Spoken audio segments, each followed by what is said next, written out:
L'ascenseur s'ouvrit au 2e étage et elle le précéda dans le couloir. Son appartement se trouvait 2 portes plus loin. La baise fut bonne, mais pas extraordinaire. La seule chose inhabituelle fut qu'il ne la repoussa pas lorsqu'elle exigea qu'il mette une capote. Il avait même apporté la sienne. Bravo à lui.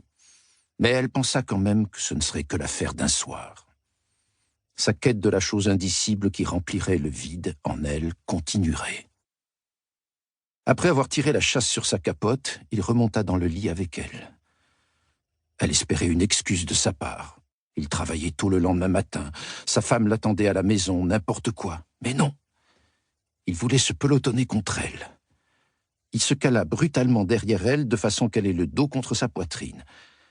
Il s'était rasé. Elle sentit les minuscules repousses de ses poils lui piquer le dos. Vous savez, sa plainte n'alla pas plus loin. Il pivota sur lui-même. Dans l'instant, elle fut sur le dos, allongée sur lui.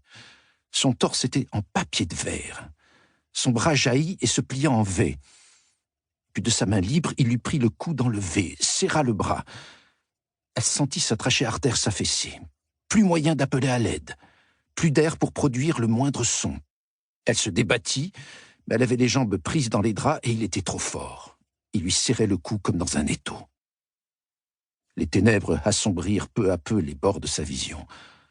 Il leva la tête et approcha ses lèvres de son oreille. « On m'appelle l'écorcheur », murmura-t-il.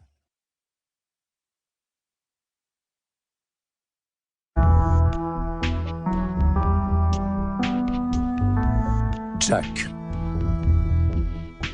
Chapitre 1. J'avais intitulé mon papier « Le roi des arnaqueurs ». En tous les cas, c'était mon titre. Je l'avais mis en manchette, mais était assez sûr que ce serait changé parce que j'outrepassais mes limites de journaliste en rendant des articles avec gros titres. Ces derniers, de même que les chapeaux, étaient la prérogative du rédacteur en chef et j'entendais déjà Myron Levin me réprimander en ces termes. Le rédac-chef réécrit-il tes LED ou en reprend-il les sujets pour te poser des questions supplémentaires? Non, il ne le fait pas. Il reste dans ses clous, ce qui signifie que toi aussi, tu dois rester dans les tiens.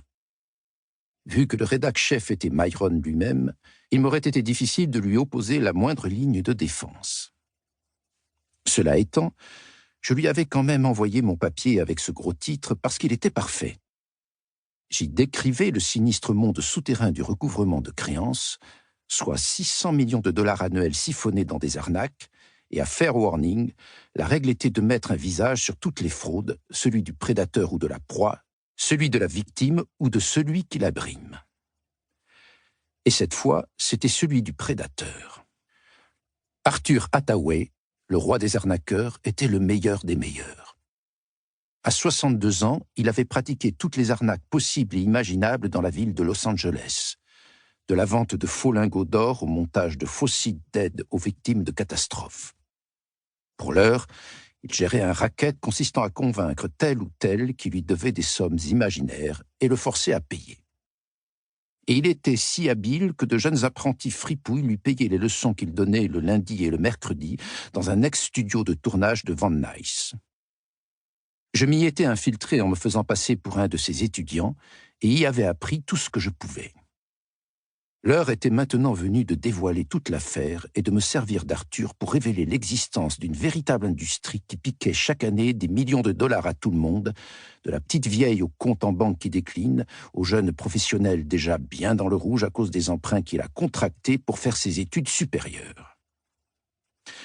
Tous tombaient sous sa coupe et lui envoyaient leur argent, parce qu'Arthur Hathaway les convainquait de le faire. Et maintenant, il enseignait à 11 futurs arnaqueurs et à un journaliste sous couverture l'art et la manière de procéder, moyennant $50 par tête 2 fois par semaine.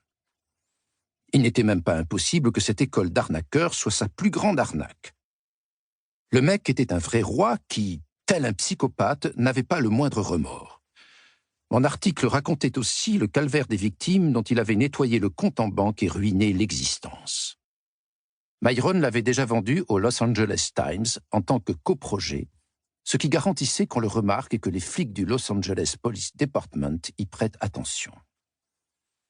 Le règne d'Arthur Hathaway allait... Pour continuer à écouter ce livre audio gratuitement, cliquez sur le lien dans la description et vous pourrez l'écouter en entier sans frais grâce à l'essai de 30 jours d'Audible.